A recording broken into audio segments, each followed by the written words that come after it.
In France, French brides and grooms traditionally eat chocolate and champagne after the reception. They must consume these treats from a toilet bowl. The point is to give the couple strength before their wedding night. In Fiji, when a man asks a woman's father for her hand in marriage, he must present his future father-in-law with a whale's tooth. In Japan, on her wedding day, a Japanese bride celebrating a traditional Shinto ceremony wears white from head to toe, including makeup, kimono, and a hood called tsunokokushi. White denotes the maiden status, and the hood hides the so-called horns of jealousy she feels towards her mother-in-law. In Germany, guests arrive the night before the wedding at the home of the bride and break any porcelain object they can get their hands on. German couples traditionally clean up the broken piles of porcelain dishes to ward off any evil spirits. The lesson of this Polterra bend is to teach that married life will not be easy, but while working together, the two partners can face any challenge thrown their way. Today, the new generation breaks the porcelain on the wedding day rather than the night before. In Mexico, as a Mexican couple is exchanging their vows, a lazo, or lasso, made of rosary beads and flowers, is draped around their shoulders in the shape of a figure 8. El lazo represents the union of the couple, and its shape resembles the infinity symbol, signifying how long they're hoping their marriage will last. In the Czech Republic, before a Czech bride and groom tie the knot, an infant is placed on the couple's bed to bless and enhance their fertility. Once they've wed, guests shower them with rice, peas, or lentils, also to promote fertility. In Russia, newly married Russian couples share a wedding sweetbread called karavai, decorated with wheat for prosperity and interlocking rings for faithfulness. Whoever takes the biggest bite, husband or wife, without using their hands, is considered the head of the family. In the Philippines, after tying the knot, happy brides and grooms release a pair of white doves, one male, one female, into the air. The birds are supposed to represent a harmonious life together for the newly married couple. In Ireland, when the bride and groom are dancing, the bride must keep at least 1 foot on the floor at all times. Irish folklore states that if she doesn't, evil fairies will come and sweep her away. This makes dancing slightly difficult. In India, right before the wedding, Indian women gather their closest girlfriends and sit for hours at a time to have their skin painted in tattoo fashion with mehendi, a type of paint made from henna. The elaborate and beautiful skin art lasts about 2 weeks. In Sweden, whenever the bride leaves the table, all the ladies at the reception are free to steal a kiss from the groom, and whenever the groom leaves the room, all surrounding gentlemen are free to plant a peck on the bride too. In Italy, the night before the wedding, an Italian groom may traditionally throw a surprise party outside his bride-to-be's window. La Serenata begins with the groom, backed by musicians, serenading his fiancée.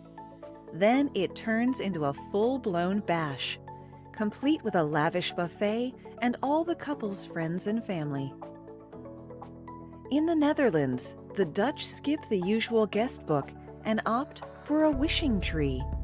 Guests are encouraged to write little notes of good wishes and hang them from a tree branch or a small potted tree. In Cuba, it's a custom that every man who dances with the bride must pin money to her dress to help the couple pay for their wedding and honeymoon. In Greece, a Greek groom's best man, or kumparos, becomes his barber when he pulls out a razor and shaves his pal's face. After he's been freshly shaved, his new mother-in-law will feed him honey and almonds. In Spain, at some weddings, the groom's friends will take scissors and chop up his tie and sell the pieces to guests to raise more money for the newlyweds. The same practice is sometimes applied to the bride's garter as well. On the Marquesas Islands of French Polynesia, once the wedding has come to an end, the relatives of the bride lay side by side, face down on the ground, while the bride and groom walk over them like a human rug. In South Korea, after the wedding, the groom has his shoes and socks removed and his ankles bound by his groomsmen or family members. They take turns beating the soles of his feet with bamboo sticks and dead fish, while testing his knowledge by asking trivia questions. According to tradition, it is done so that the groom can be strong to handle the coming responsibilities on his shoulders of the family. In Australia, family and close friends of the bride and groom bring small rocks and place them in a single bowl.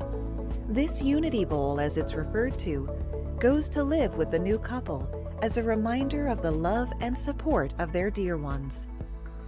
In Indonesia, newlyweds in Borneo spend the first 3 days confined to their home. This may sound sweet, but the point of this practice is to keep the newlyweds from using the bathroom in order to strengthen their bond. In Kenya, the father of the bride blesses his daughter by spitting on her head and breasts. She then leaves with her husband and does not look back for fear of turning into stone. In Congo, weddings are considered a thoughtful affair in this part of Africa, and for everything to be taken seriously, the couple cannot smile during or after the ceremony. They are not allowed to smile in any wedding day photos either.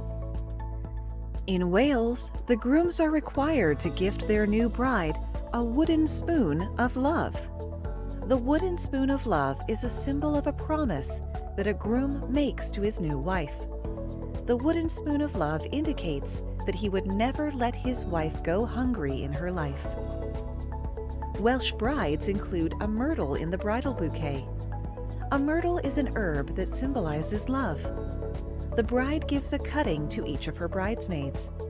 Kate Middleton even included myrtle in her bouquet. The theory goes that if a bridesmaid plants the myrtle cutting and it blooms, she'll be the next bride. In Uganda, at the wedding night, an elder is present with the newlywed couple, and they stay as a witness as the couple consummates their marriage. It is the job of the elderly person to make sure that the bride is a virgin. In Romania, before the wedding, guests work together to playfully abduct the bride, whisking her away to an undisclosed location and demanding a ransom from the groom. Typical requests include bottles of alcohol, or for those looking to really make the groom sweat, singing a love song in front of the entire party. In Scotland, Scottish brides and grooms are captured by their friends the day before their ceremony and covered in everything from molasses and ash to flour and feathers before being paraded around town. The goal is not to humiliate them, but the ritual stems from the practice of trying to ward off evil spirits. In Morocco, wedding celebrations often last up to 7 days, with elaborate pre-wedding ceremonies, preparation rituals, such as luxurious spa day for the bride-to-be, and of course, a massive days-long feast. In China, before the wedding, the bride has to practice crying for an hour. This is done daily for a period of over 1 month, so the bride can cry perfectly at the wedding. 10 days into the waterworks, her mother joins the picture, and 10 days after that, her grandma joins. The tradition is believed to be an expression of joy as the women weep in different tones, reminiscent of a song. In Peru, the wedding cake is typically assembled with ribbons attached to charms, one of which is a fake wedding ring. During the reception, all the single women in attendance participate in the cake pull. Each participant grabs a ribbon. The single lady who pulls out the fake wedding ring, per tradition, will be the next to get married. In Venezuela, it's good luck for the newlyweds to sneak away before the party has come to an end without getting caught. It's also good luck for whichever guest catches on that they're gone. If you enjoyed the video, don't forget to like, comment, and subscribe.